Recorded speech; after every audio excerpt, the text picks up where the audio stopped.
This meeting will be held in accordance with California Government Code Section 59453, subdivision of the Ralph M. Brown Act. California Government Code Section 54950, Series Resolution Number 2022-71, and the Federal Americans with Disabilities Act. While this meeting will be physically open to the public, given the state of emergency regarding the threat of COVID-19, members of the public may also participate and comment via the application Zoom. Welcome everyone to the City Council today, Monday, August 8th, 2022. I now call this meeting to order. Roll call, please. District 1, Councilmember Casey. Here. District 2, vacant. District 4, Councilmember Klein. Here. District 3, Vice Mayor Silvera. Here. Mayor Lopez. Here. Today we have an invocation by Pastor Jim Gianosa from Big Valley Grace Church. I believe he is here, followed by Pledge of Allegiance. Thank you, Mayor and City Council. Heavenly Father, thank you for a really great place to live. Thank you for the men and women who serve this city, and they serve it faithfully. Thank you for their continued efforts and the way that they care for this, for the people here. And Lord, as we get ready this week for school to start and students to head back to our school and teachers to take their spots and positions in the life of our students, ask for their protection over our schools, ask for your protection over our students and our teachers. May they have incredible patience and wisdom and understanding as they guide the students through the course of this year. Father, as our council meets today, may they have incredible wisdom and understanding and discernment about the matters that they face as it affects every child, every family, and every person in this city. May they have great wisdom and discernment and understanding and as they go forward. Lord, thank you for your protection and thank you for your guidance and thank you for your wisdom. In Jesus' name that we pray. Amen. Allegiance to the flag of the United States of America, the republic for which it stands, one nation, under God, indivisible, liberty and justice for all.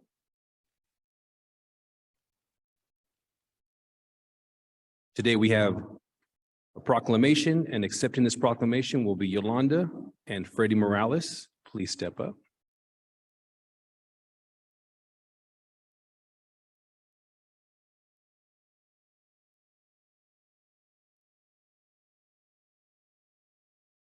Whereas August the 10th of each year is an annual observation meant to raise awareness of the effects of Agent Orange, and whereas Agent Orange was a herbicide containing dioxin that was used by the U.S. military during the Vietnam War to contain vegetation, and whereas dioxin is a highly toxic organic pollutant likened to numerous life-threatening health conditions, and whereas Agent Orange is responsible for a wide range of adverse effects in Vietnam veterans, and whereas it has impacted the lives of thousands of Vietnam veterans and their family, whereas the city of Ceres commends all veterans for their sacrifice and service to this great nation.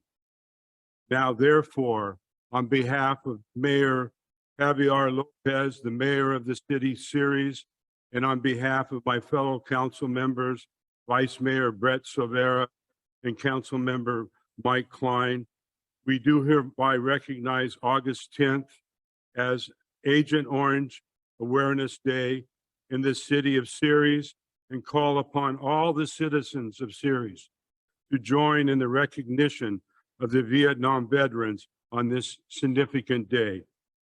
Big round of applause.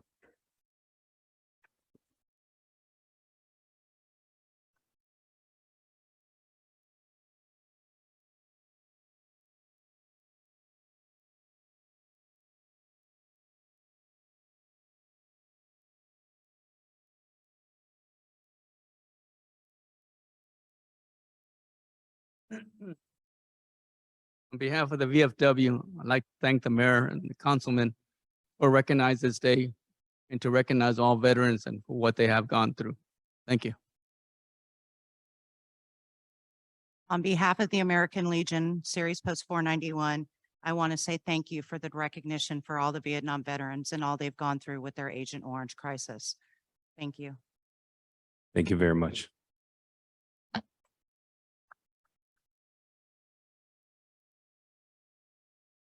We will now move on to STAN RTA Comprehensive Operational Analysis.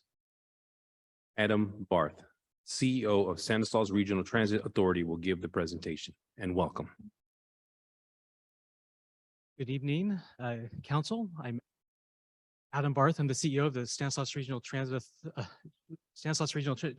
Authority.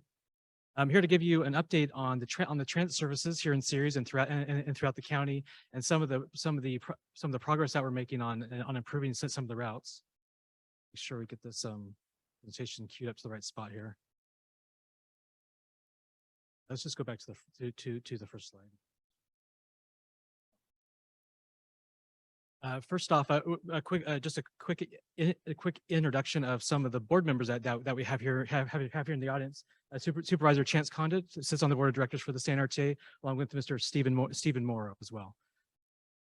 First off, the STAN RTA is a consolidation of the transit services that were operated by the county, which was START, and Modesto, which was called MAX. That consolidation happened about a year and a half ago.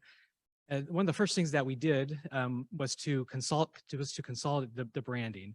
And if you go back actually to the first slide there, Christopher, you can see the new branding there. It's called the S, and with the slogan "Ride the S," the dark blue background with the gold S. You might have seen some of the buses around town. We've started the rebranding process of all the buses, which has started to happen. Obviously, it takes time to rebrand 80 buses, but we'll get there most likely by the end of the year. Second main charge that we were tasked with was to look at all the routes and find a better way to operate the routes to make it easier for folks to get around. We actually go to the next slide. So the project goals with this was to look at all the former MAX and START routes and make them into a one cohesive network of routes to make it easier to ride the bus. Obviously, with the intent to get more people on the bus system. And a whole lot of other things there, but to get more people on the bus, to make sure that the buses are serving the right areas, making sure there's equitable distribution of route hours throughout the network. We want to make sure that the system is right-sized, both on the fixed route, but also the demand response side as well, which is the ADA paratransit system that we operate, which is a crucial lifeline for those that need it. Go to the next slide. So some of our current things that we've done to date on this project, we've done a lot of community outreach, especially in the last month. We had a meeting here in this building. And had a few attendees that have met with folks across the county to get input on what they think we need to do to improve the system for them, so they can get to where they. We've looked at proposed alternatives. We've set service guidelines. We've done onboard and online surveys to get more input from the community. We did an existing conditions report to find how the routes are doing today. What's the on-time performance like? How many folks are riding the bus in certain areas? And we've even gone as far as looking at the regional traffic flow as well, looking at cell phone data, where cell phones start and end, and to give us a better sense of where folks are traveling throughout the county. Next slide. This next slide is just a map of our current system, and we're actually going to talk about the proposal that we're looking to do. Go to the next slide. So some early community feedback that we've had is that we need to restructure and retime some routes, that we need to expand service to underserved areas, that we need to create a little hub here in Ceres for routes that come down here, which we'll talk about a little bit later. We need to improve service frequency and the days of service it runs. We need to add bus stops and add bus stop shelters and amenities as well. So we're going to introduce Sunday service, or we're going to propose to introduce Sunday service on all routes. You know, the route that serves the Ceres area now does not operate on weekends, and so we'll be proposing to operate on both Saturdays and Sundays, but there's going to be a lot more to it than that, which we'll show in just a moment. We want to increase service frequency to 15, 30, or 60 minutes. We found that frequency matters. Frequency is freedom, in this sense. It gives people a chance to ride the bus if they don't have to plan for that bus. If it's just going to come every half hour or less, it gets people on the bus a lot easier than if it comes every hour or more. We're going to add some new routes and eliminate some non-performing routes, which is not here in Ceres. We're looking at actually increasing service here in Ceres, improving the connectivity with the Turlock Transit System, and we're looking at piloting a new BART service on the weekends to get people over to the Bay Area on the weekend. Slide. So this is an overall system map of the Modesto Ceres area, the proposed new map. And we're actually going to zoom into the Ceres area here in just a moment, but we can go to the next slide about the service area. So Ceres area opportunities give more direct access to Modesto, to downtown Modesto, which then provides more service to Modesto, which provides more connectivity throughout the whole county as well. Do some direct connections to this community services agency over on Hackett Road, increase days of service and frequency, which I've talked a little bit about, and serve more of the residential areas. So here, let's go to the next slide. It actually shows the Ceres area map really focused in. So we found that there's some need for some connectivity in West Modesto with direct connections into Ceres and down to the new down to the new wall. What you kind of see is the brown line, which kind of starts there in West Modesto and moves across Hatch Road down Mitchell to Ceres Walmart. Another thing that we found is the service in South Modesto, the yellow line that you see on the screen, needed more connections also to the Ceres area and then out over to the Walmart as well. So that's a new connection. Both of those routes are new connections. Get people from those areas more into the Ceres area for shopping and other personal tasks that they want to do. So there's a great new routes. That's the yellow route actually serves the CSA on Hackett Road as well. So with direct connections there from the South Ceres area over there to CSA, but also connects folks into that South Modesto area. Another route that we're looking to just change a bit, which kind of exists today, is an orange route. You see it's route 29. It serves the Bystrom area and then comes down through downtown Ceres and into the Walmart there as well. So all these routes can converge on the area, which is the area that we're looking at for a little hub in Ceres. So people can make connections there and go maybe other places that they want to go in Ceres. Additionally, with those routes, we'll have a route coming from Houston. That's the pink line off Whitmore. It'll make a left down Mitchell and go to the Ceres Walmart, and then make a beeline from there all the way up the freeway to the downtown Modesto Transit Center. And so that's a request that we got from Houston residents, and we did some outreach there that we want that connection in Ceres. And then lastly is the blue line that you see in this on the bottom portion of the screen there, Route 15, which comes from Turlock and Keys, making more connections there at the Walmart. So you can see how that Walmart area becomes a hub. And we're working with Ceres staff, with Christopher and others to look at options that we have there to create a little hub there for all these routes to converge and then get folks to where they need to go. And with that, we go to the next slide. This is just a timeline of what we're doing and the next steps for how we're going to deploy these routes. The next step is we're doing a little bit of more public outreach the rest of this month with the intent to go to the Stan RTA Board of Directors at the end of September for approval of this plan to move forward with implementing the plan on January 1st of next year. It gives us a few months to make sure all the marketing is set and make sure folks know that this is happening. We've already obviously done some outreach, but whenever there's a change, you want to make sure that everybody knows as early as possible that there's a change to the route. So give us a few more months to make these changes, and we're pretty confident that these changes will provide a great new network for the postal appearance. Slide. There's still time to get involved. If you have any comments on the routes that I had talked about today, or any other routes that might exist in the system, I'm happy to talk through them either tonight or some other time. Feel free to contact me or submit comments there online. And with that, go to the last slide. Happy to take any questions or comments that you have on these route changes that we're proposing. Thank you for your time. I have a few questions, if you don't mind.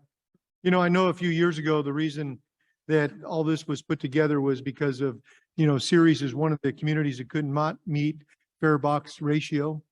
And at the time, some of the routes were adjusted and to fit the needs of the community.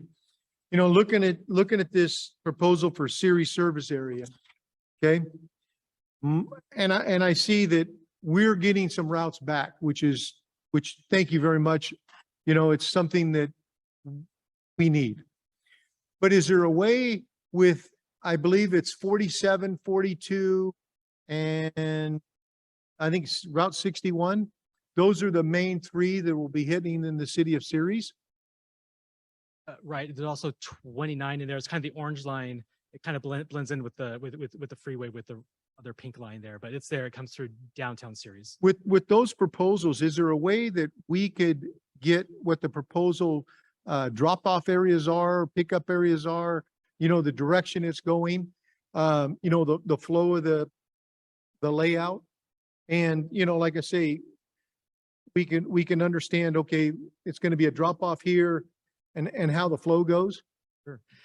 So that's one of the guidelines of these routes was to make sure that all the routes ran in both directions. That's a key principle behind transit planning, because if you want to go one way, you'll probably want to come back.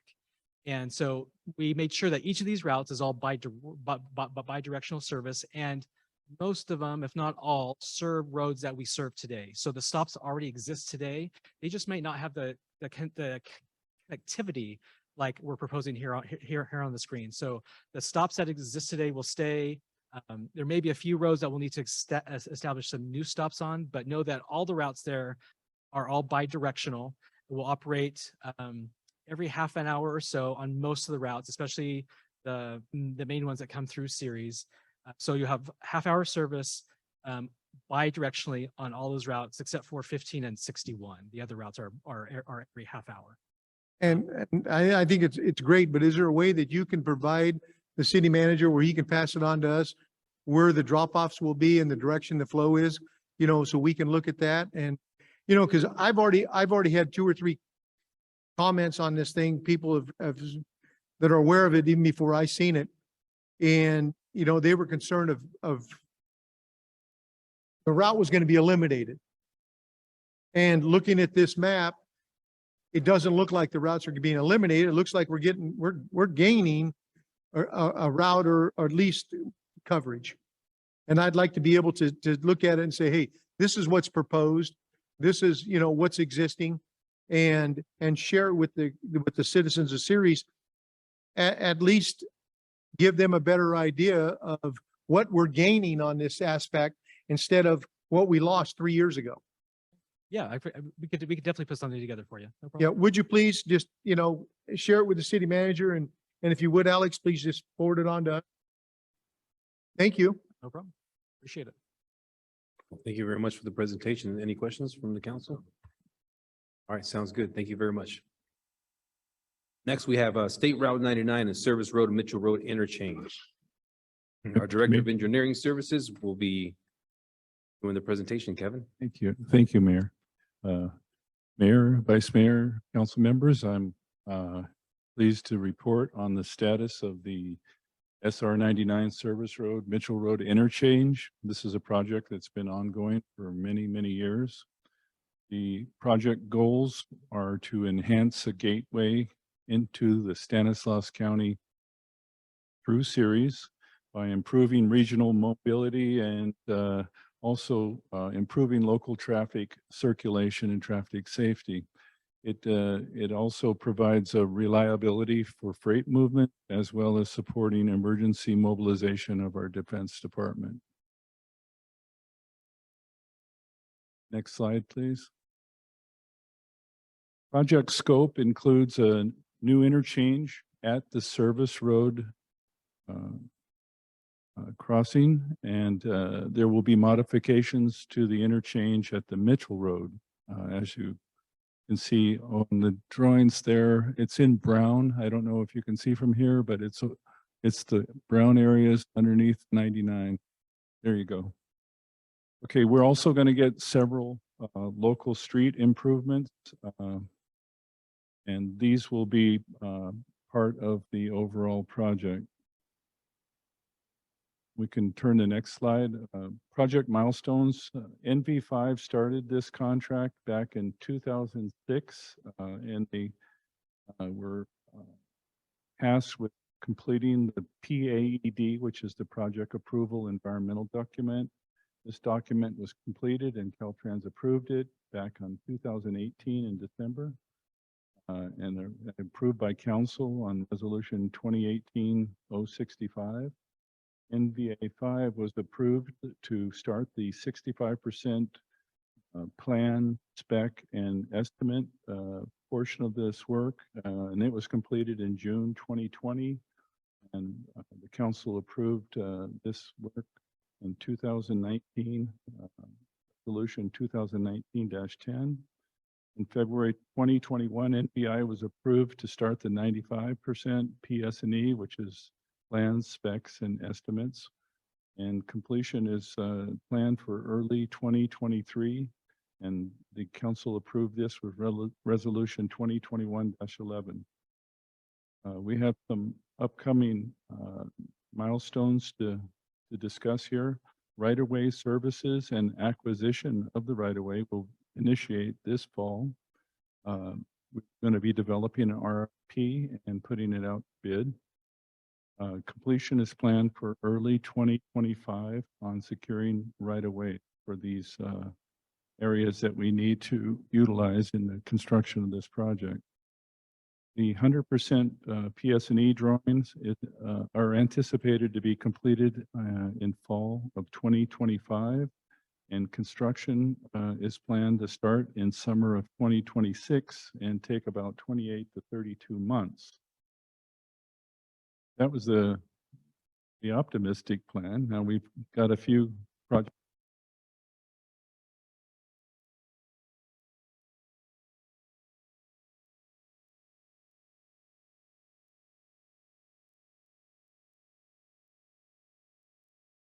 We'd like to discuss three areas.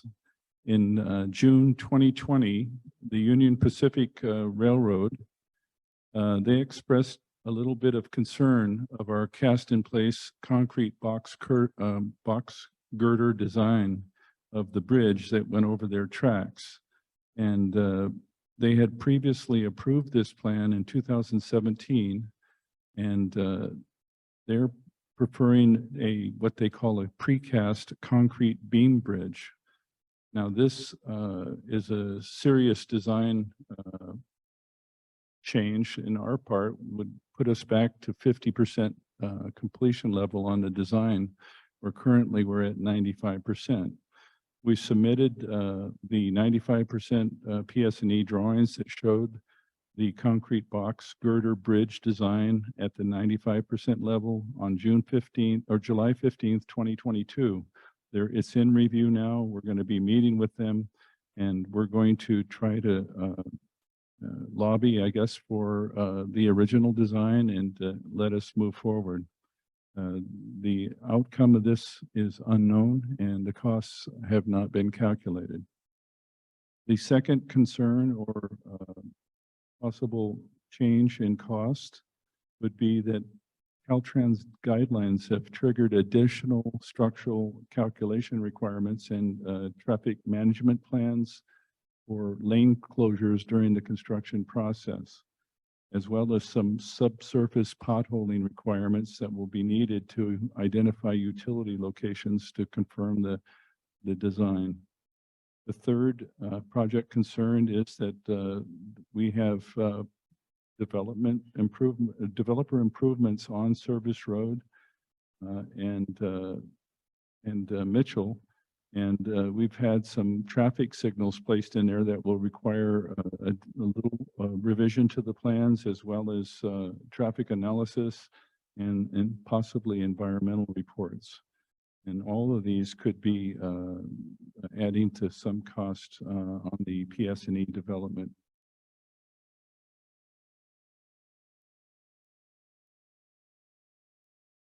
Next slide, please. So The proposed funding sources that this project is utilized are from Measure L, the regional funding, SB1, the federal funding, local developer fees, as well as state and federal grants. The table below kind of shows the program as it's been laid out, and the different funding sources are on the top row and the phases down below. The first phase was the PAED, which is the environmental development and design. The plan specs and estimates phase, that is still ongoing. We got the right-of-way phase and then construction. And you can see from the totals, we're going to be utilizing about $31 million from Measure L regional funding, about 366,000 from SB1. Local developer fees will be utilizing around 4 million. We need state and federal grants of around 167 or 76 million. And it comes to a total project anticipated cost estimate of 211,694,000. The next steps are in the last slide. And first of all, we're going to have to ask for a couple amendments. Number one, we have the item on 2 slides before, which was number 2. The Caltrans design guidelines have structured additional structural calcs and traffic management plan, as well as some subsurface potholing. We're going to need to ask for $400,000 to address these design changes, and we'll be doing it hopefully in the next meeting. The second amendment that we are going to be asking for, it will come in October or November. And it will depend on the Caltrans environmental review, which could require that we do additional studies and traffic management plans. So this is related to item, I believe it was item number 3, 2 pages back, and that was the developer improvements that have changed the traffic situation that was originally designed when the interchange was envisioned years and years ago. And so finally, we're going to be meeting with the UPRR, which is United Pacific Railway, in September and October of 2022. And we will be discussing the concerns of bridge construction over the needs of the community and the economic development that could proceed should they be able to approve our 95% plans. I'm optimistic as they have already approved the 2017 65%, but you never know with the United or Union Pacific. Secondly, we are going to be working on the procurement of the right-of-way services, and we're going to acquire a consultant this fall with an RFP and get that started. That's all I have. Is there any questions? Bring this back to council. Any questions? I have a question. It looks like your intent is to bring it back to council asking for 400,000 more dollars. Do you have any, can you tell me where that would come from? That's going to come from Measure L and the street funds 251. It's already available and funded. Thank you. Any further questions? Thank you very much. Thank you. Now moving on to citizens communications. Well, the city council welcomes and encourages participation in the city council meetings. Adopt the rules, allow no more than 5 minutes. Resolution number 2007-106. For expression of non-agenda items, matters under the jurisdiction of the city council and not on the posted agenda may be addressed by the general public. However, California law prohibits the city council from taking any action on any matter which is not on the posted agenda, unless it is determined to be an actual emergency by the city council. Citizens are entitled to address the city council on any agenda item subject to the 5-minute provision. Anyone wishing to address the city council must adhere to the rules of decorum. The rules of decorum are posted outside of the chamber's doors. We have a couple yellow cards. We'll start off with in-person comments first. Citizen communication is now open. Start off with Mike Angelo. Over here.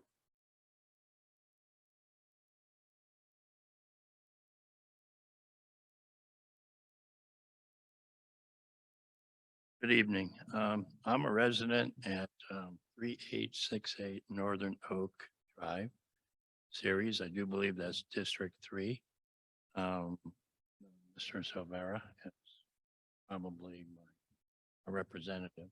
I don't know, but I do vote. I'm here to be with my comrades from the American Legion here in series. I'm the Sergeant at Arms. But my main concern is where I live. I'm a homeowner and landowner right there on the corner. And I see a lot of speeding going on. And I don't know if you have a camera out there on the street light, but you know, we got some cowboys out there that like to do donuts. Also tree removal and tree trimming. My next door neighbor has a orange X on his tree. It's been there since I've been there for a couple of years. And nobody's been out there to remove it. Trees on my corner, they need trimming. So are you expecting the homeowner to go out to Home Depot and get a pruning shear and take care of business, or is that the city's responsibility? I don't mind. I get a chainsaw and I'll cut the tree down myself, but I don't think I own that tree. But it is an eyesore. The sidewalk is coming up. The neighborhood's about 17 years old. And I'm looking at it from an area beautification point of view. The sidewalk next to my property is elevated conically, and it presents a public safety. So I invite you to entertain the idea of getting that fixed or even observing what I'm talking about. So it's on the northeast side of my property next to an old water main. I don't know if that water main is active, but my property has a fire hydrant that also needs to be painted. I don't know if that's my responsibility either, but it looks bad. It's almost as bad as the water tower here in town that needs painting. When I was in the military, if it don't move, paint it. So area beautification, tree removal, tree trimming, sidewalk, public safety,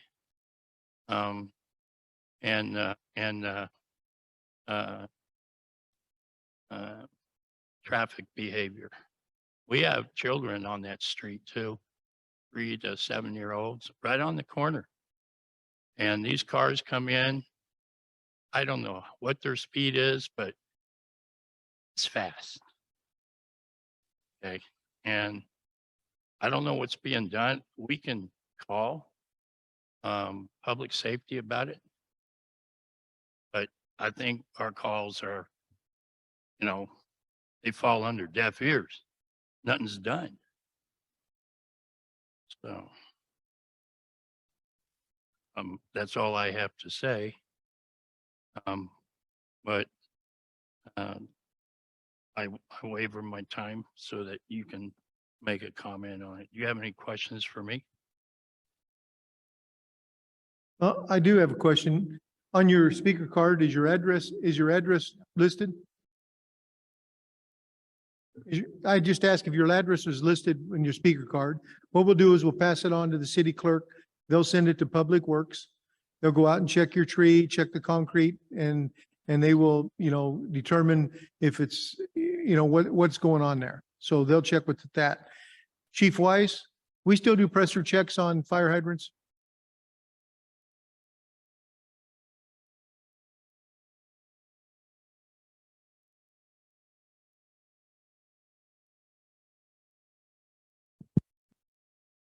Yes, we do, but we don't do them annually. We do go out and do flow tests, yes.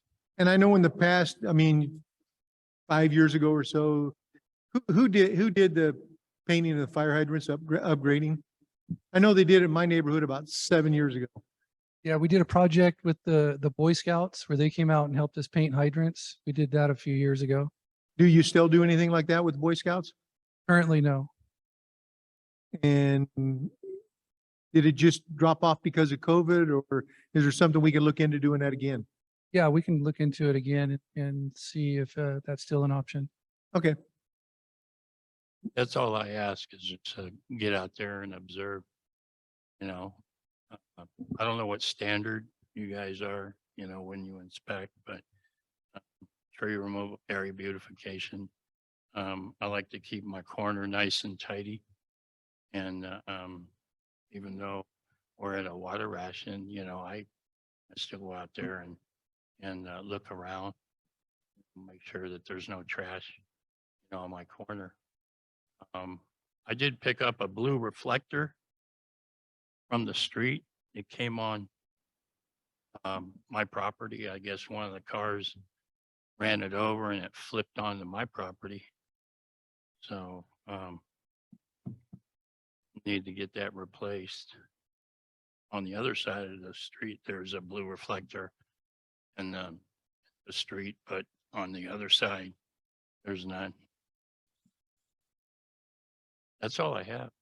and I will say this much, I can't remember exactly, what has taken place, but the city plants trees in everybody's yard for shade and whatnot. But, my understanding is the regular upkeep and maintenance of the tree is the property owner's responsibility. I could be wrong. Okay, because, it's been a while. But if the tree roots get out of hand and it is city-owned tree and the tree's dead, the city has, an arbitrist, that helps out with things like that. But as far as the everyday maintenance and water and trimming, correct me if I'm wrong. Well, I moved from Alameda County to Stanislaus County 2 years ago. And the city of San Leandro owns the tree that's on the easement side. So I don't know. I don't have an answer for you. But I do know one thing. When the street sweeper comes in, he bangs into the tree. His vehicle hits the tree, takes some branches out, and that's on the west side of my property. And you could see it. You can see broken branches and everything. So, I can't answer that question because I don't know your standard. I don't know their rules. And again, we're going to send your address to the Public Works and he'll come out and check it out. Yeah, 3868 Northern Oak Drive. Mr. And it's- Angelo Brett yeah. Silvera, I'm your district council person. I will come by and see you and I'll do my best to get somebody from Public Works out there with me and we'll Okay. see what we can do and come to a conclusion. Yeah, my phone number's on that. I got it right here. Thank you very much. Is that all? Any questions? I have none. Thanks. Have a good evening. Thank you. Steve Morrow, step on up. I have a little note here, but I'll go ahead and have you introduce yourself. Welcome. Hey, Thank you, Mr. Mayor, council members, and the city administrators here this evening. My name is Stephen Morrow, and just this past June, I was appointed to the Board of Directors of the Stanislaus Regional Transit Authority. So I'm not an elected official. I'm serving as a citizen director representing everybody in the county. So if you folks have any questions or concerns about the transit system, in addition to contacting the staff members that were here this evening, please feel free to send me an email and I'll respond and contact whoever I need to get your questions answered.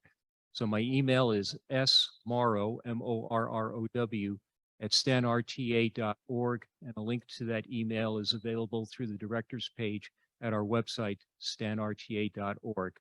Mr. Mayor and council members, thank you for the time to speak this evening. thank you very much. Appreciate it. Next, we have Dawn. So Go. Godot. Try not to. I try not to make mistakes with people's last names. My apology, It's okay, Donna. Mr. Mayor. How you doing? I'm here tonight to represent actually my wife and myself. I'm not representing the Eastgate development in Ceres, but I just had some comments, and a number of people in our neighborhood have had a lot of concerns about the Ochoa Park in Ceres. Many of you know that park was, the homes were built in 2005 and 2006, so that was 17 years ago.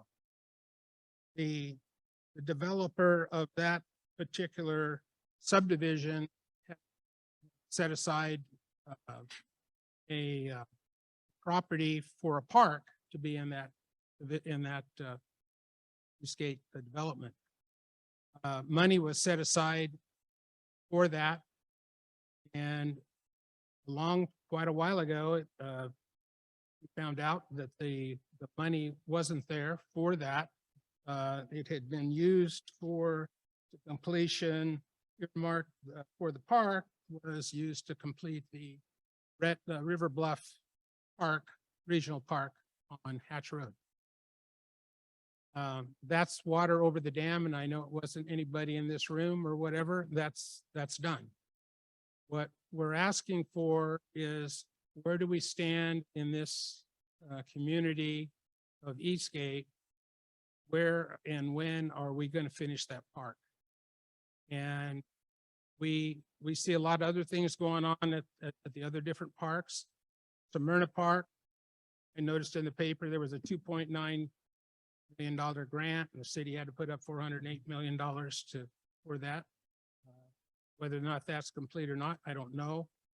But there's Eastgate Park is called Ochoa Park now. I'm sorry.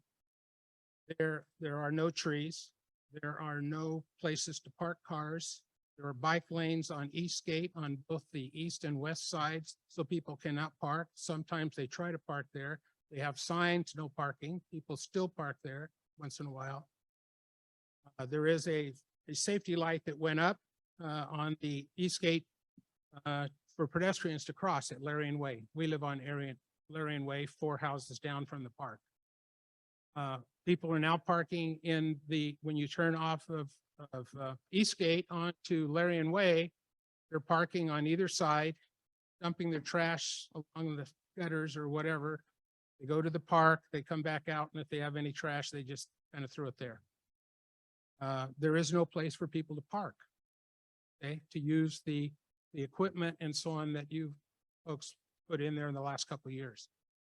So what I think what I'm coming down, I just want to know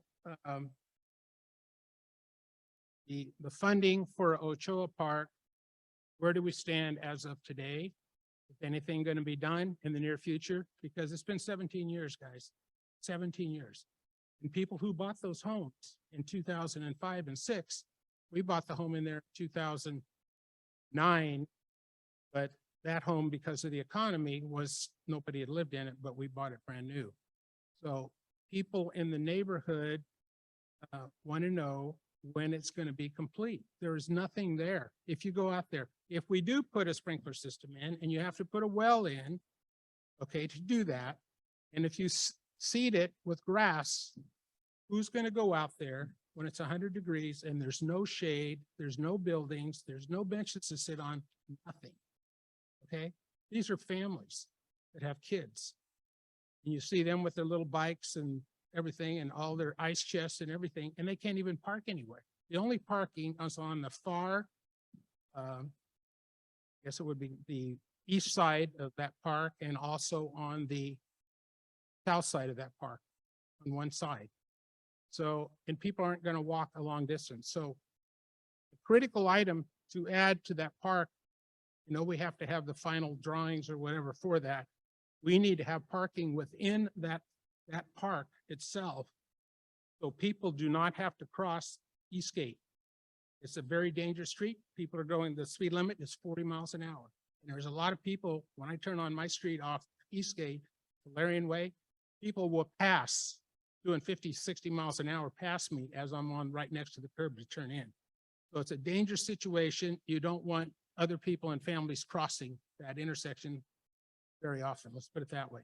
So I want to make sure that a parking situation is within that district of the park before people are starting to use it. So I guess my final thing to say is the people in that neighborhood want to know what's happening, and I'm not representing anybody but my wife and I. We've been in this community for 40 years, raised 3 kids here.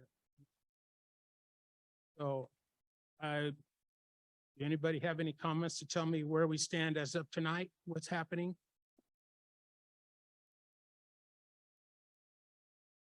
Hi, Don. Sorry we couldn't meet this last week. I was out of town most of the week. So just to give you the short version, last meeting, we attempted to pass a resolution to finish the grass and irrigation. Some other ideas came up to add some things like you're talking about, shade structures, et cetera. So it was put off until as soon as possible to get a redesign and then brought back to us. Just so you know, the money that you guys had is still there, or some of it's still there, and will be used for the improvements along with the stimulus funds that we received. We're getting close to like $2.2 million to finish that park. And we believe that we can come up with that without attacking the reserves or general fund. So unfortunately, it's just taken a little bit more time than we had originally thought. Best I can say is city staff is working on that plan expeditiously to bring it back to us so we can get construction of that stuff as soon as possible. If I'm incorrect, Kevin or Sam, jump right in. Justine. Yes, that is correct. We are looking at trying to get this thing back to city council for approval of the consultant to make the design. The 2.2, it's like 2.2 or 2.2 and a half. It does not have parking, as this is a design for a neighborhood park and not for a regional park. I think the difference between the two is that the expectations is that the local residents would be either bicycling or walking to the park for its use. There is going to be a one or two shade structures that are in the design. I'm going to be presenting it in the near future. But we have, to actually complete the design, and then we have a period where once construction starts, we're going to be seeding that whole area, and it's going to require that people cannot trample on that till the grass becomes mature enough to handle the weight of activity. So it isn't going to happen just overnight, but it is on our radar. It's one of the projects that the city manager is going to work with council on utilizing the second installment of ARPA funds. So I think that we will have the money to do something. I just can't guarantee the parking. Okay, big factor. I live there. I go by that park all the time. Like I said, most people will enter that park from Eastgate, park somewhere. So all the way up, the problem is there's bike lanes on both sides, and there's signs on both sides of that street on Eastgate for people not to park. And people are traveling, as the previous person said, some of them at a very high rate of speed, because when they turn off Hatch, they're gunning it to go down south on Eastgate. So I think that is a critical aspect. Now, the other one quick thing about that is you have to drill a well for this irrigation system. Mr. Mayor, if I might, I think we're acknowledging the gentleman's comments. We will certainly follow up with you, but because this is not an agendized item, I would suggest we get too much further into the discussion. He just asked us questions and I tried to give him the ballpark answer. You're correct, it's not on the agenda and we're not going to take any action on it, but there's no reason we can't give him the information that we all knew from last meeting. Don, when that's on the agenda, the next time when we get it, I'm gonna call you so you can make sure you're here. If you'd like to be, to hear all the arguments both ways. That's great. And what we can do. I'll That's get a all hold I'm of you. asking is just please follow up. The parking thing to me, because of a lot of families walking there, older people, very critical. I want to tell you that right now. Very critical. Otherwise, I don't want to see kids getting hit out there. People. All right. I appreciate your help. Thank you very much. Thank you, Don. Appreciate it. Any other members of the public that would like to speak? Warren? Own up.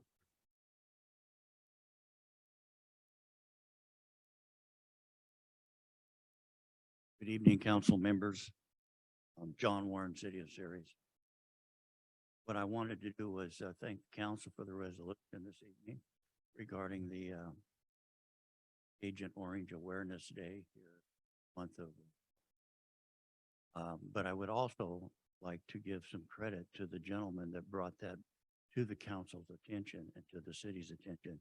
And that's a veteran in the audience, Mr. Gene Yeagley, who monitored that particular group of people that watched the Agent Orange proceedings as they travel through Congress and such. And he did bring that to the attention of the city. And I'm glad that the resolution was developed.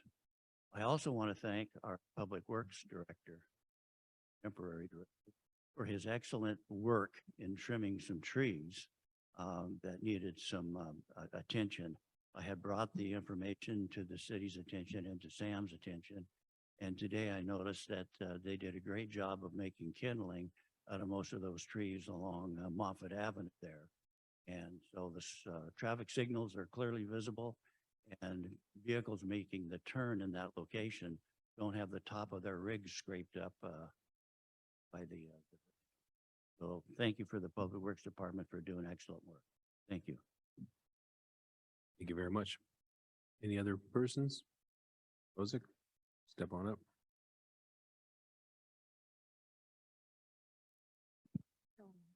Rosalinda Vieira, I'm just gonna, I know I talked to Chief already, kind of just a reminder, I know schools are starting this week. And that's one of my concerns as a mother of 4, as well as a mother of second grade school teacher.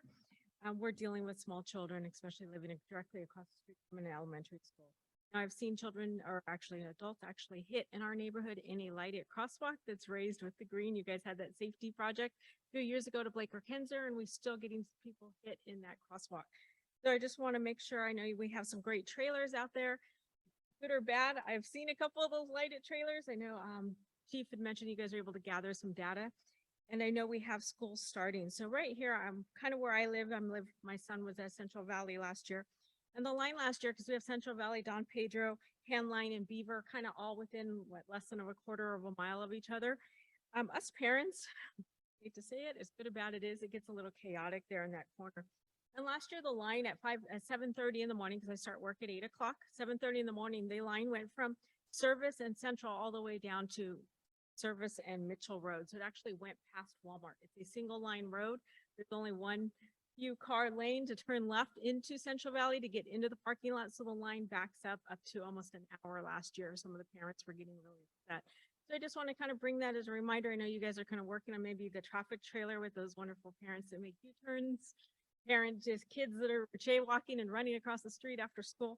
If we can try to find a way of maybe trying to keep them safe and let them alert, even if we don't have, a traffic patrol officer out there watching them, to just kind of remind them, maybe with the trailer, we can get some data and find a way of, I don't know if there's a quick fix or an easy fix, but just kind of monitor and see if maybe we can come to a resolution at some point in the future, and especially with schools coming back this week.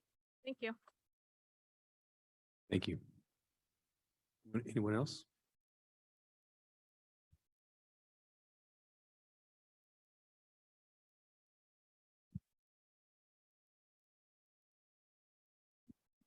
Uniquely serious. Just want to comment on the Agent Orange Awareness Day. I want to thank the city for their proclamation. And I only brought that up like in the last meeting or before the last meeting, we didn't have time. I wanted really to have the people on Zoom and the city council and everybody here to get a presentation of a 2-minute video, which I was told they didn't want to do, or for some reason, then a proclamation would be spoken of at this council meeting. I just want to make Americans and the people that live in our city in particular, and I brought similar issues about this before, about these people that live next door to it, the people in the police department, fire department. A lot of those people are prior military people. They know how to serve. And a lot of people that have probably been in prior, and Mr. Casey is one of them, served in a conflict that America got into for various reasons, like we have in other conflicts around the world. But Agent Orange is a pretty scary thing. I just had a friend in January pass away. And I want to mention his name. His name was Dennis Colanta. And he served many years in the National Guard and the regular Army. Came down with a lot of organ failures. And these organ failures can exist from early 20s, 30s, 40s, 50s, even into your 60s. And some of them are very devastating. It takes a big toll on their parents. I mean, if they're younger, their parents and their families as they get older and have a wife and children and stuff. And again, these people put their life out on the line for these causes that America gets into. And I've never met anybody that said that they were sorry that they served in the military, even though they have these health issues from different things. And now we're getting into the Afghanistan, Iraq with the burn pits. And before that, it was mustard gas in World War II. Who knew what that was going to do? But these people put themselves out there, and I just want, some people don't like these particular days. We got a day for donuts. We got a day for ice cream in America. And I think they spend more attention thinking that, oh, there's a hot dog day once a year. And I just wanted people to know in my own community that there's people still suffering, those people that might live next door or around the corner, or someone in our own facilities here, that served in the military where something was done and the government didn't tell us that they were experimenting on us like guinea pigs, which they've done many times. And a person that I met before is Chief Collins' dad. He's a prime candidate for this, just like all the rest of them, because when you're in a zone like that, you're exposed to, especially herbicides, you're exposed to drinking water. They can purify it to a certain extent, but it stays there in the water. Showers, falling in the water, swallowing some by accident, all that stuff counts to these different organ failures, and some of them multiple organ failures that these veterans are going through. And I want to thank the city again for recognizing that. And as time goes on and our older guys, as myself, die, I hope something comes up to help all these Afghanistan and Iraqi guys, because they need everything. And like I said, too, that some of these people live among us and some of them serve in different civic duties like the police department and the fire departments. Thanks again for what you've done. Thank you. Is there any other members in the public that would like to speak? Seeing none. Members on Zoom? Yes, we have a member on Zoom. Dave, you may now unmute your mic. Can you hear me? Yes. This is Dave Pratt of Series. I just want to thank the crews that repaired the sidewalks around Neal Park, fixing all the tripping hazards around there. I've kind of tripped on a few of them a few times walking around the park. So I just want to thank the crews for the work they did. Thank you. Thank you. Any other members on Zoom? There are no more members on Zoom. Seeing none. Public period. Comment period is now closed. Moving on to appointments. Moving on to Measure H Citizens Oversight Committee. Myself and Vice Mayor Silvera had 5 candidates, and we interviewed them earlier today, and we have our recommendation. And if I want to make sure there's any questions from the council before we move on before I do my recommendation. Thank you, Mayor. I sent an email to the attorney and city manager. When I read the Measure 8 procedures, the oversight committee appointment is different than the other committee appointments. It is to involve full council. So I kind of waited to find out when we're going to have your appointment meeting.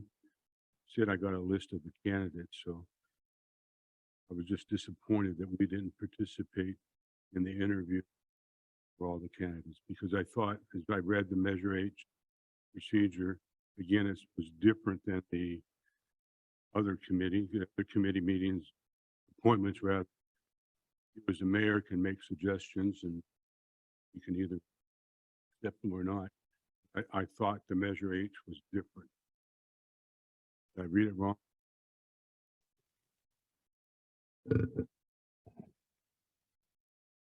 I know we had an item last month, I believe it was, to set forth the process for these We appointments. had an item on the agenda, and the process was explained, and we actually approved the process that it was going to be the mayor and I. As long as I've known Measure H selection, that's been done that way with the mayor and one of the council members. I was involved with it last time also. So we did discuss it. My apologies if you can understand how we did it. But yeah, I just want to clarify that we did discuss it in a previous meeting.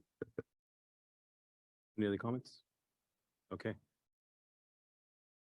So I'll go ahead and, me and Vice Mayor recommendation is I motion to appoint Siriana Ortero, Vincent Truffa, Sophie Dong Carrion to the Measure H Oversight Committee. Second. Roll call, please. District 1, Councilmember Casey. A question first, are any of the candidates here? Let's see. Mr. Osgood's here. He was the candidate. I meant any of the appointees, I'm sorry. No, doesn't look like it. When they left the interviews early this afternoon, we had told them that we would contact them after the announcement was made at the city council meeting. That was at 4 o'clock, 3:30, 4 o'clock. So I do have a question. You know, when you made a motion to do this, you know, I figured there might be a little bit open for discussion before the motion made, that we may ask questions if we see the need to ask the questions. Yeah, Yes, that's So always isn't been that the right procedures before we entertain a motion? That's why I asked if there was any question. I asked if there was any questions. No, he asked me if I needed a question about what he was talking about. That's the way I interpreted it. So I apologize. Yeah, Mike. I apologize because that's the way I took it, Okay. that he was asking because of what Councilmember Casey said. Okay, Okay. sorry for not being clear, but yeah, Well, no, and it goes both ways. I mean, I apologize, no worries. Me too. you Yeah, know. let's go ahead and open it up for more discussion if you do have any other questions. Well, because my question is, after I looked at the applications, you know, I mean, one that comes to mind is Joseph Jenkins, because he is on the Chiefs Committee. I thought that's what he had on his application.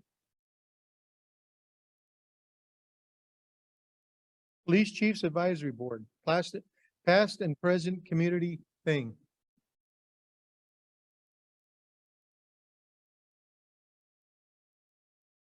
So he wasn't on your, He may have served on the committee under Chief Smith, but he is not on my current committee. okay, so that would be the only question I'd have. Thank you. Problem. What was that? I'm sorry. Okay, Miss- let's go ahead, sir. You might want to take public comment. Sure. We'll open this up to a public comment. Is there any members of the public that would like to make a comment on this? Step on up.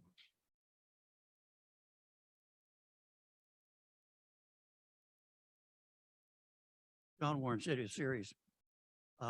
in light of what Mr.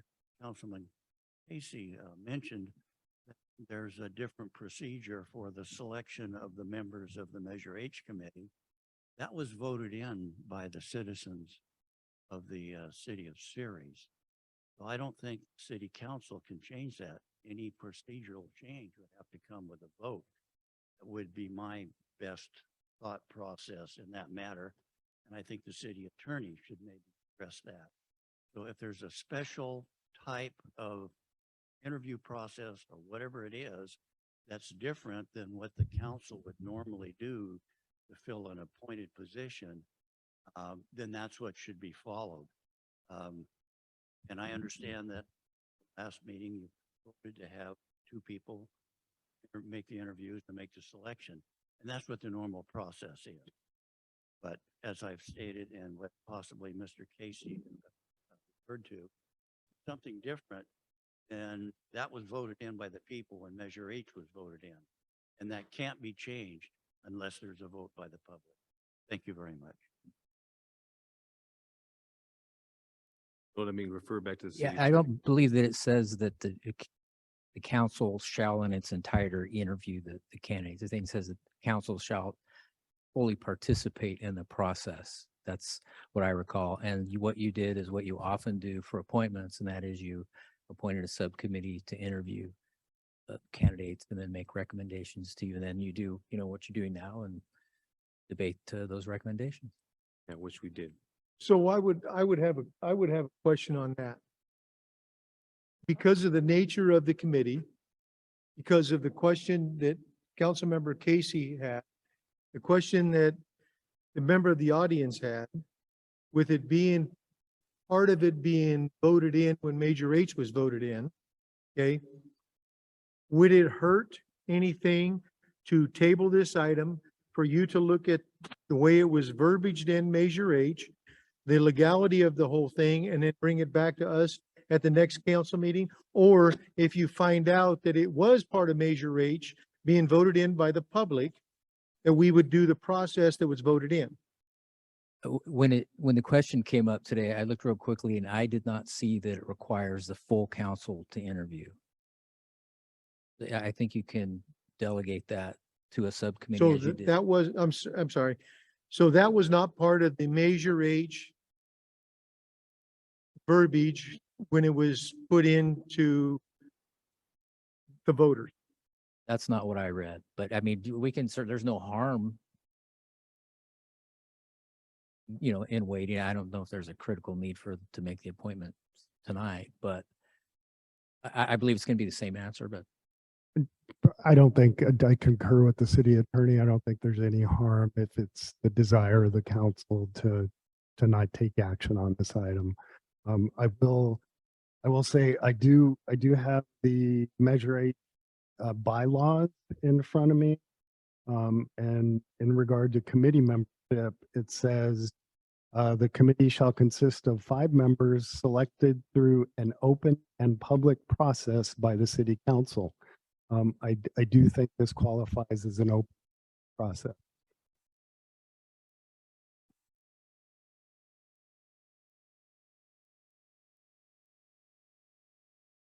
Mr. Casey, your thought, I'm sorry, go ahead, Councilman. Sounds like the process was developed before any of us were here, possibly you at some point, 'cause you've been here for quite a while. And we've just followed the process that's been going on for quite a while. It seems like it was totally legitimate the way the process was. I was involved last time, it was exactly the same. And it seems like the city attorney is clear on his interpretation along with Alex on what can be done, and we did it. I'm not sure what the questions are now. Well, no, and Councilmember Silvera, in previous practice, we for committees, we have allowed the mayor or 2 designees from the city council to do the interview process. I believe that's how the 3 that are coming up, Rafael Valencia and Randy Cerny and Jeremiah Sasser, that's the process that we went through, but, again, you have, Mr. Casey, Councilmember Casey, that brought up question. You have a member of the public brought up the question, you know, and I'm aware of the process that we've done in the past. That's why I never brought it up in question. So it would be, you know, I'm just trying to get, Again, I think, the city manager just read the bylaws. I think the process that you came up with was consistent with the bylaw. Tim, do you have any other questions on it now, or maybe they were answered? The city attorney saying the process is correct.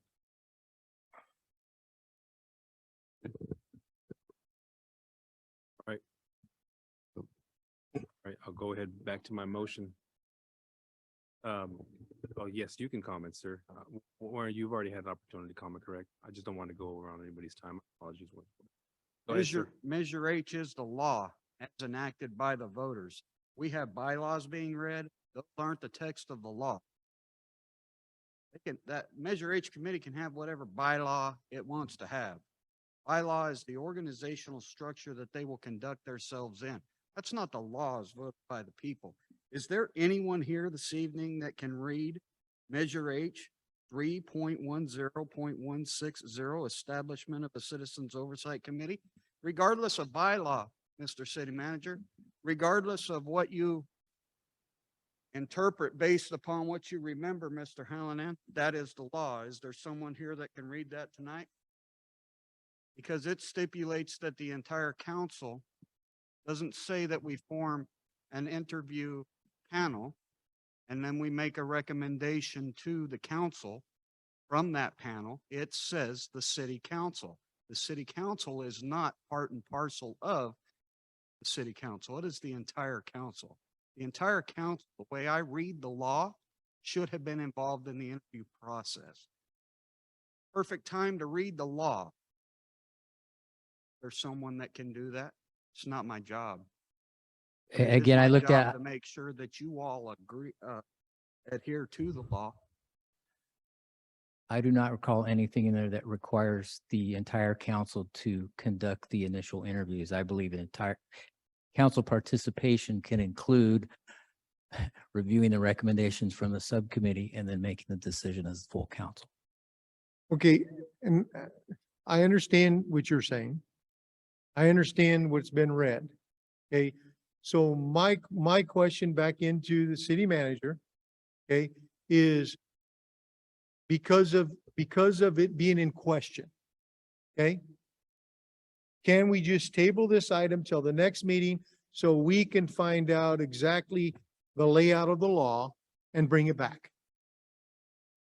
I think I answered that question previously. Yes, the council could choose to do that. It's at the pleasure of the council. Okay. For me personally, then, I'm gonna say I would like to see it brought back. So it's a measure of the law. If we have to, and it's interpreted different, then we'll set it up where the council can do it and we still have time before the next meeting.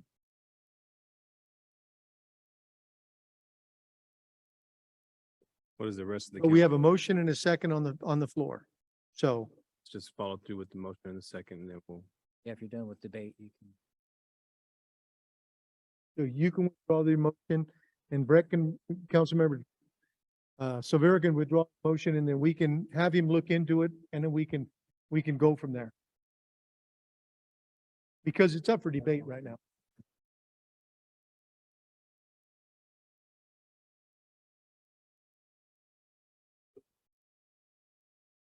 Okay. I'll withdraw my motion. There has to be another motion to table this, correct? We can just bring it back. I think Bring it what we back, can yeah. do is bring the item back to the next council meeting with an opinion from the city attorney on the process. Okay.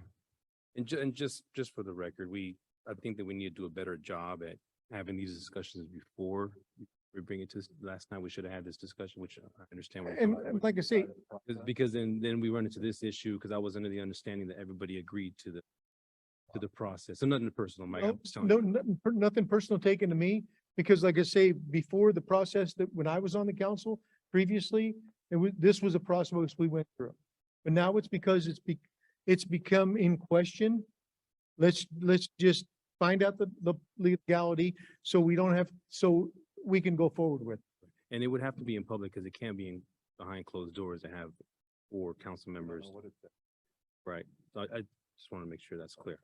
Now, does Councilmember Silvera need to withdraw his second? Because the mayor withdrew his first. Okay, I just asked. Okay, okay. So, And Mr. Mayor, just for clarification, I sent an email to the city attorney, copied the city manager in, because I'm not familiar, as most of you are, about the Brown Act. But I specifically asked the question about, shouldn't the whole council be involved in the process? And I never got an answer. City manager sent me a list of the candidates. So I apologize. This seems to be unruly, but I did send an email asking the question and I never got an answer. If I got the answer, say, yeah, you can make the selection, we wouldn't be having this discussion. Duly And noted. Councilman, I apologize that. I know I have a City of Ceres email, but I always use my my office email, so I may have missed that, sir. Okay, we are now moving on. Did any council members have any conflict of interest? Seeing none. Moving on to consent calendar. All matters listed on the consent calendar are considered routine in nature and will be enacted by a single motion unless otherwise requested by an individual council member or public for special consideration. Otherwise, the recommendation of staff will be accepted and acted upon by a roll call vote. Is there anyone on the council that would like a consent item pulled for further discussion? 7 and 8. We have 7 and 8.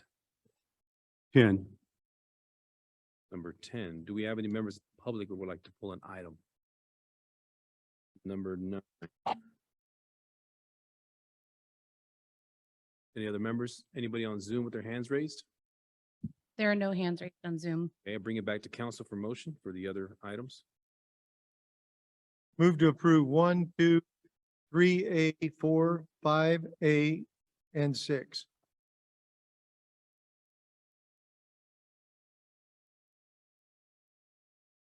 Second. Roll call, please. Councilmember Casey, Aye. Councilmember Klein, Yes. Vice Mayor Silvera, Yes. Mayor Lopez, Yes. passes 4-0. Resolution number 2022-01, approving the use of American Rescue Plan Act, ARPA funds for audiovisual upgrades to the council chambers and authorizing a budget amendment. Mike, that was yours, correct? Yeah, all I'm doing is looking for a little clarification. You know, we authorized $150,000 for the remodeling of the diocese, okay? That included the, not the digitalizing, but the audio and camera upgrades, or that did not.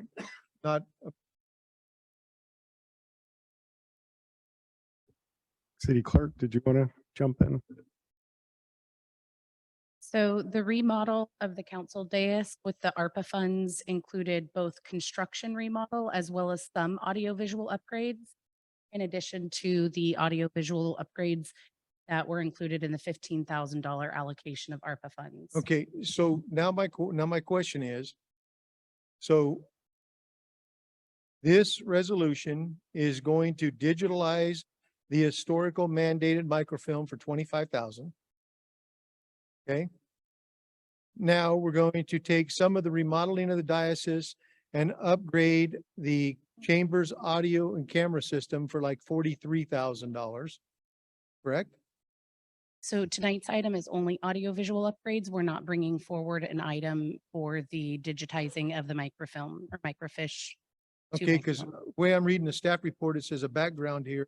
So we're looking for clarification is remodeling of the diocese.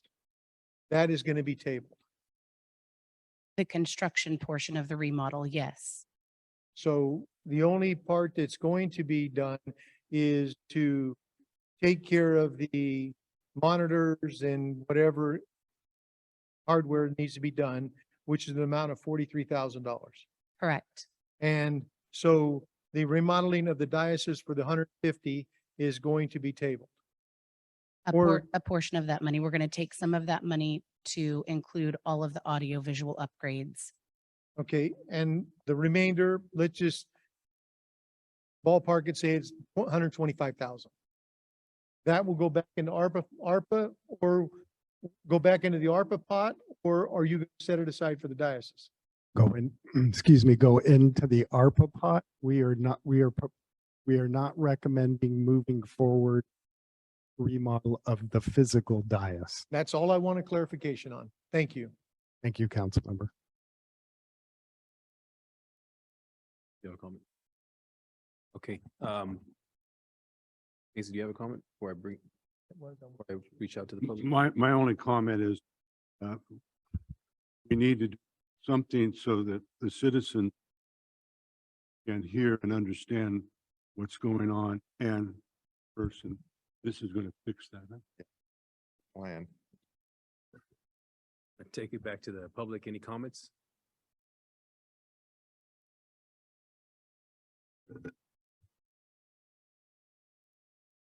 John Warren, City of Ceres. Thank you, Mr. Mayor. Of all the ARPA fund spending, I think the upgrade of the council chambers here, the audiovisual system, is the most important. When Rosalinda was speaking here a little while ago, I couldn't understand one word she said. When you folks speak up there, generally I understand Mr. Klein. Mayor, I don't understand you half the time. Sometimes you turn your head and you talk sideways. It's not anything that you do or you don't do. It's just what the system is not doing to correct. You know, when the young lady here just spoke from the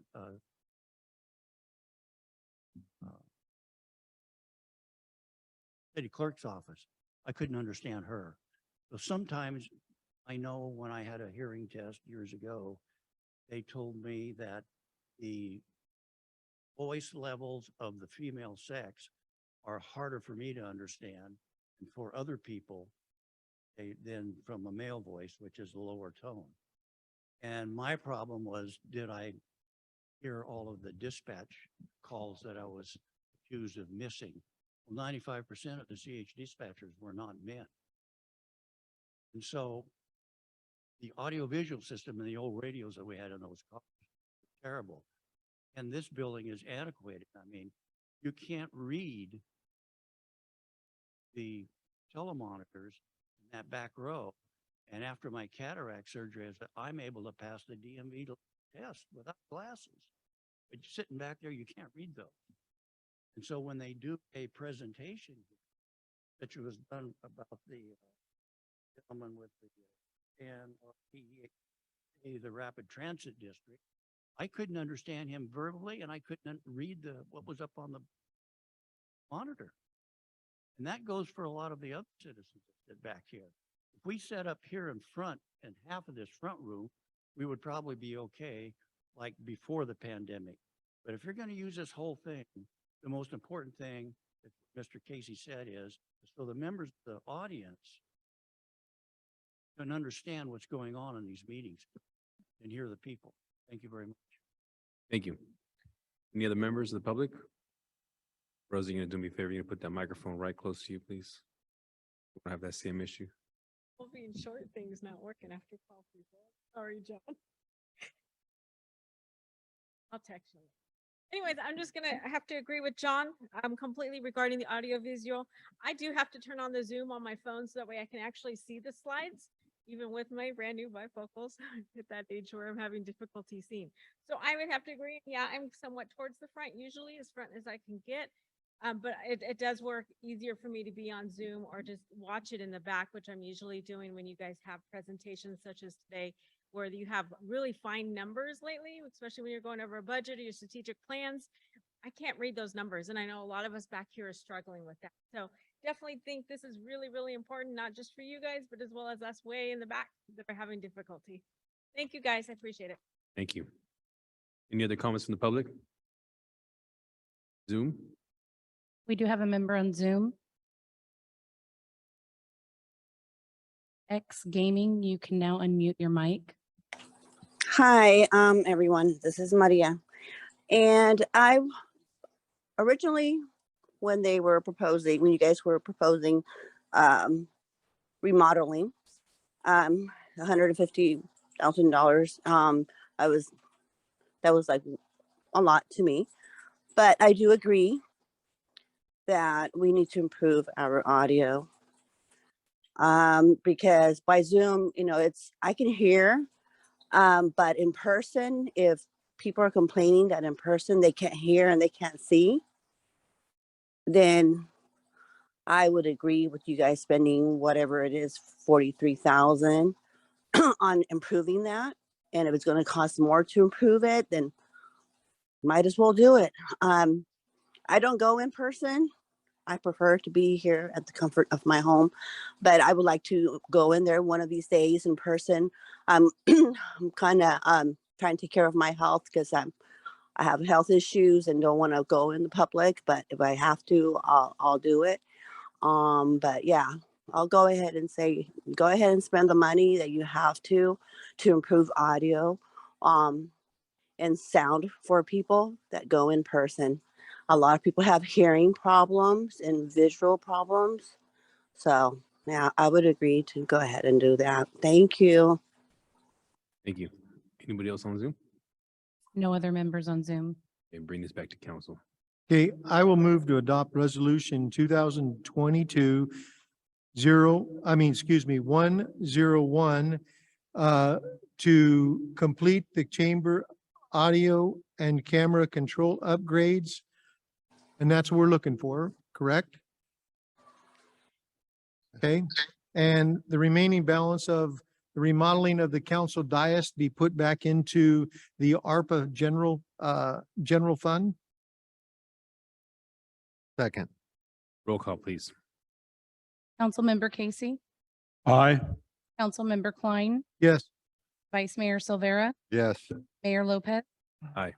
Passes 4-0.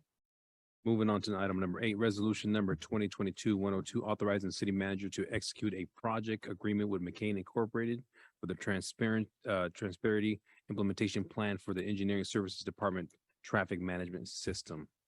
My question is, I'm looking through this and it says it's a part of ARPA funds. I've got what you've gave us, Alex, and what I've had before. Which one is that?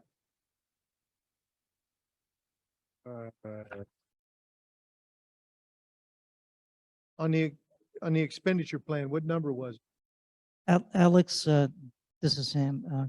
Mr. Klein, that would be the TOC, the Traffic Operations Center. Pardon? That's a Traffic Operations Center, TOC. Yeah, but what number there? We got like 34 of them here and I went through it and I couldn't find out which one it was. Mr. Klein, that is item 22? 22.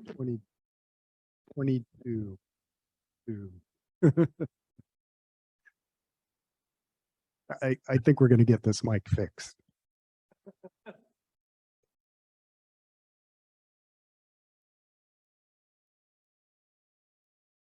Are you seeing it, Mr. Klein?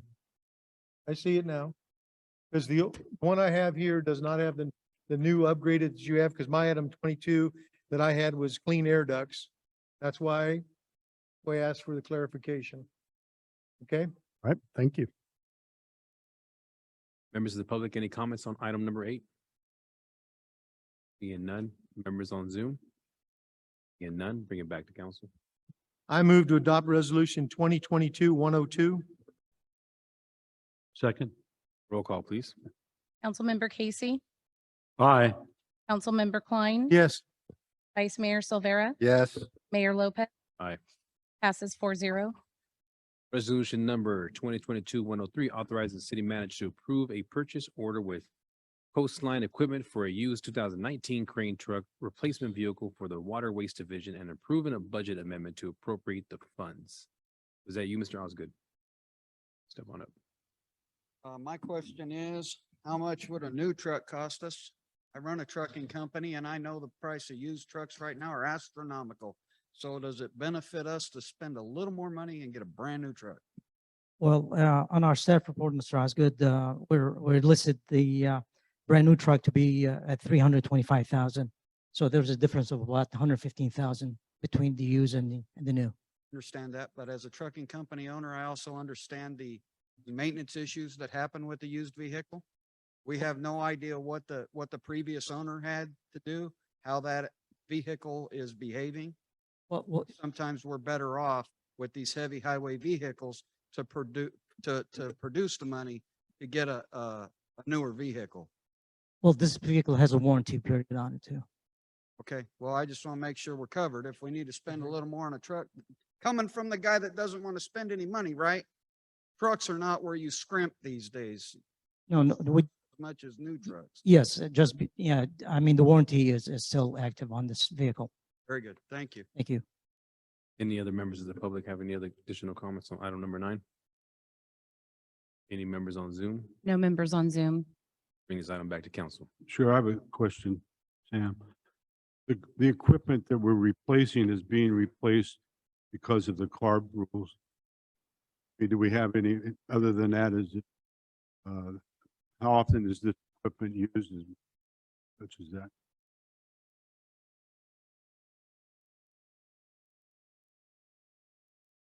Mr. Case, you were asking about the carb emission. I mean, after this year, the carb, it's not gonna meet the requirement. Therefore, we have to get rid of this vehicle. Yeah, so we're replacing it, not because the one we have doesn't work, it's because we can't use it anymore. Correct. Okay, Yes. thank you. Okay.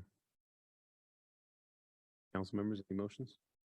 Move to approve resolution 2022-103. Second. Roll call, please. Councilmember Casey, Aye. Councilmember Klein. Aye. Vice Mayor Silvera, Yes. Mayor Lopez, Yes. passes 4-0. Moving on to item number 10, resolution number 2022-104, approving an agreement for the exchange of real estate property and joint escrow and construction for Parsons Properties LLC and authorizing the city manager to execute the agreement. Who was the person, was you Casey brought that up? Okay. Sure. And I recognize that the Parsons organization does a lot of good things for our city. I don't recall when we talked about this earlier, were there other options? Did we investigate purchasing the property? We're exchanging two properties for one. I just wondered, and I didn't have the experience, I guess, to ask that question when we approved it. Might be a question for Sam This is with a the Sam. need for that property next to that well. Might make this more clear. Absolutely, yeah. Vice Mayor, let me clarify this. We are in the process of accepting a project, the Wellsite 42. And therefore, we're going through a lot of water treatment testing. And we're going to be doing this for a few months. So most likely, we're going to have a TCP issue and also arsenic. Therefore, if we failed with our water testing, we would have no choice but to add GAC chambers, vessels to treat the TCP and also to treat the arsenic. We would have the rinse tank, the sludge tank, and also some filtration systems. So therefore, we do need the accept the site to make these equipment in place. And as the current well property stands, there's no room for all that, correct? Correct. Did that fully answer your question, Casey? Yes, thank you. Members of the public have any comments? Anybody on Zoom? There are no members on Zoom. Bring this Move to back- approve 2022-104. Second. Roll call, please. Councilmember Casey, Aye. Councilmember Klein, Yes. Vice Mayor Silvera, Yes. Mayor Lopez, Yes. passes 4-0. Okay, moving on. Is there any council member referrals today? Referrals, I do have a comment I'd like to make. You know, there was an unfortunate incident that happened a couple weeks ago. That things that are like that are unseen. But because of the nature of where it was, I'd like to know if the city if there's anything the city can do to the west of the new Walmart between Don Pedro and Service. There's all that dirt piles, the berms out there, you know, there's, all the ground that's been pushed out, okay? That now it's made it so people can go out there and hide. There's homeless people out there. There's been, homeless people that have put the fences on fires in the neighborhood a few years back. I've got a couple of phone calls on it. So is there anything the city can do to get the property owners to level that off so there's no blind sight, there's no anything that could be obstructed? You know, we had an incident a couple weeks ago. Correct me if I'm wrong, Chief. An individual went out there in a pickup and took their own life. You know, and it was back there sort of secluded. So, you know, we're trying to make it so it does not take away sight vision. So I'd like to see if the city can do anything with the property owners, what we can do to get that cleared out. Mr. Klein, those piles that you see, the mounds of dirt, those were put in from a previous city improvement projects that was directed by the previous city manager, Toby Wells, to help with the interchange during the construction of the interchange. Because of the elevation of the interchange, they needed more native soil.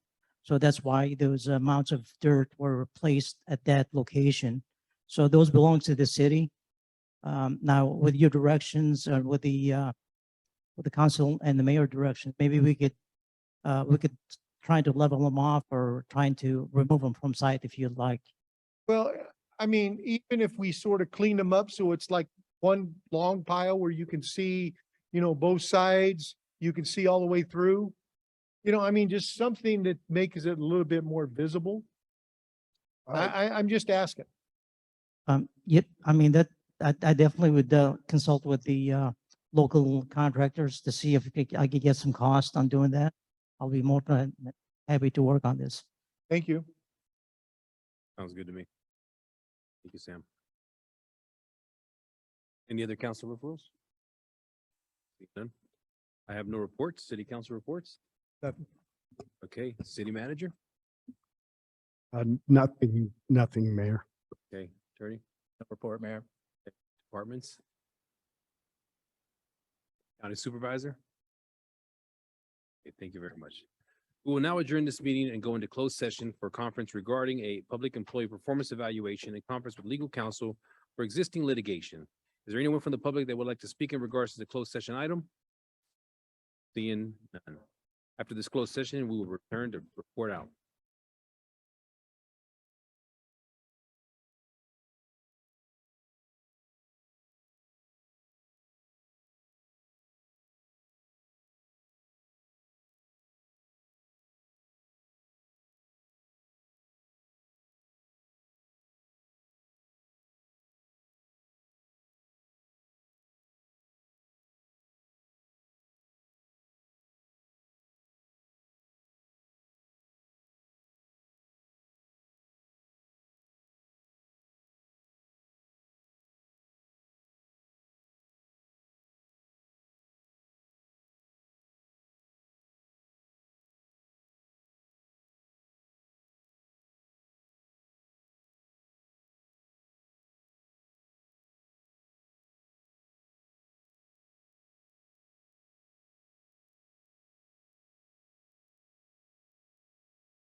The council has given direction, and that is all.